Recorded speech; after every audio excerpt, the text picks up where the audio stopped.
Ito ang reading mo, Libra. Welcome back to our channel. Naway nasa mabuti kayong kalagayan while watching the channel.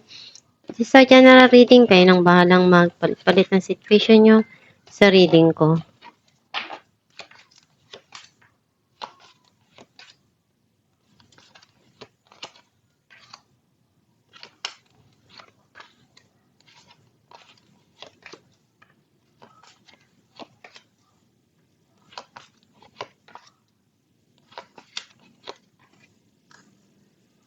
At the bottom of the deck, Queen of Wands.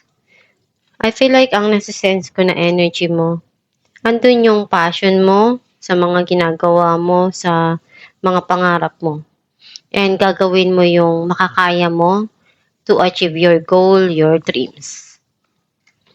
Some of you, andun yung you are spiritually awakened. Ang mensahe ng card mo, makikita ko na meron ka ditong pinaplano, inaaral na gusto mong gawin. And nakikita ko yung pagiging totoo mo sa sarili. Kung ano yung nasa isipan mo, ayun yung sinasabi mo. Andun yung pagmamahalan ng dalawang tao na pinapakita sa isa't isa. Some of you, andun yung pagmamahal na pinupunuan mo, binibigay mo.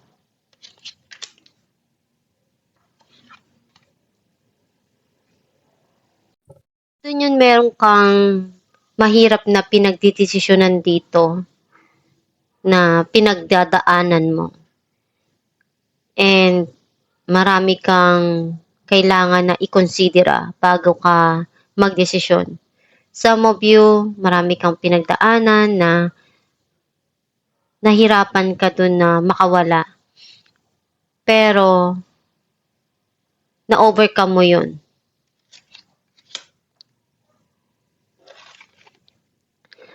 Merong gumugulo sa iyong isipan and nahihirapan kang makaalis doon. You feel trapped doon sa situation na yon.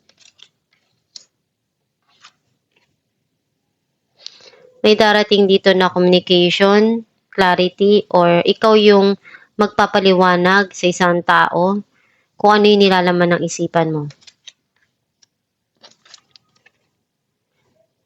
Pagmamahalan na pinupunuan kung ano yung pagkukulang sa isa't isa or sa sarili. May darating na happiness and joy and healing para sa iyo. Some of you, nagiging masaya ka dun sa mga dumarating, sa mga natatanggap mo.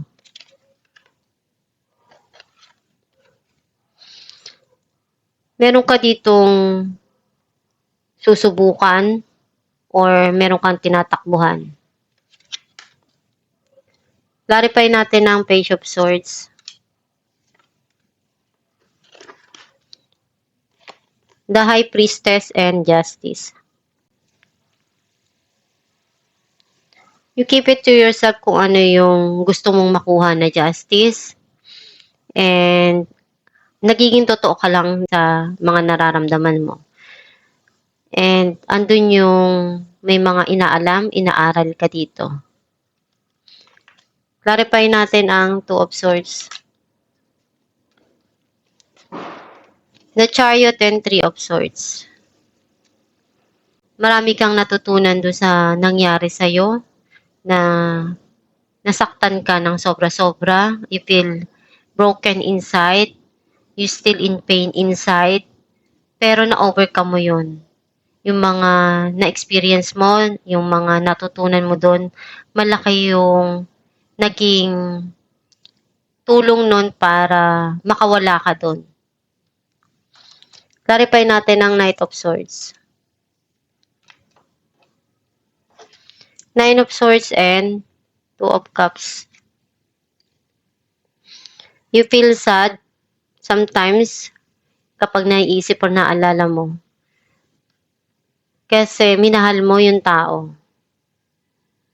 Ginawa mo lahat ng makakaya mo. Some of you, natutunan mo na mahalin yung sarili mo. Ikaw na yung nagpupuno ng pagkukulang. And meron ditong tao na parating na gusto niyang magpaliwanag and nalulungkot ka dun sa mga nangyari na yun. Andun pa rin na ipinapakita pa rin yung pagmamahalan. Clarify natin ang The Sun. Queen of Cups and Three of Cups.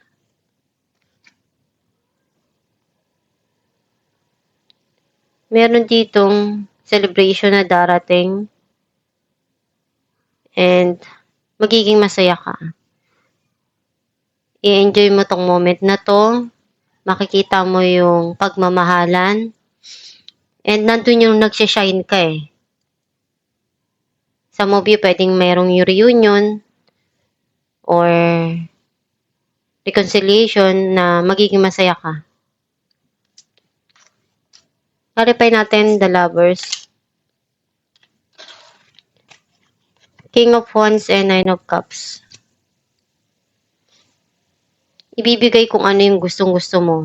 Andun din yung passion mo and love. Some of you may darating dito na tao na gusto niyang ibigay sa'yo kung ano yung makakaya niya.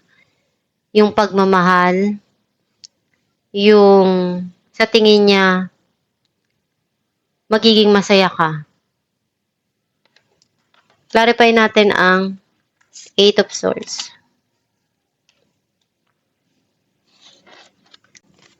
The Star and King of Pentacles. Itong tao na to, isa ka sa pangarap niya. Hindi ka niya makalimutan. Pero hindi siya makagalaw eh. Hindi siya makapag-umpisa. Pinag-iisipan niyang mabuti kung ano yung paraan na pwedeng magawa niya para makaalis doon or makagawa ng move. Clarify natin ang Two of Cups. The Empress and Eight of Pentacles. Nakita ko na ang dami mong ginagawa pero nire-reward mo naman yung sarili mo doon. Kung ano yung hindi mo nakukuha sa iba, ikaw na yung nagbibigay para sa sarili mo. Kung ano yung sa tingin mo masaya ka, binibigay mo na rin sa sarili mo.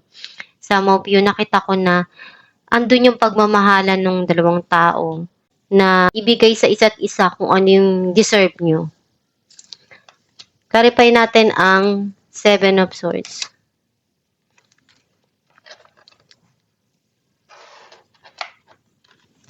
Seven of Pentacles and Four of Pentacles. Hindi mo pa rin makalimutan yung mga nangyari sa buhay mo, yung mga nangyari sa nakaraan. Tinatry mong umalis doon, pero ang dami mong ginawa, ang dami mong binigay na effort, lahat ng makakaya mo, ginawa mo doon. Some of you, tinatry mong gumawa ng paraan para makapag-ipon, para ma-secure yung future mo.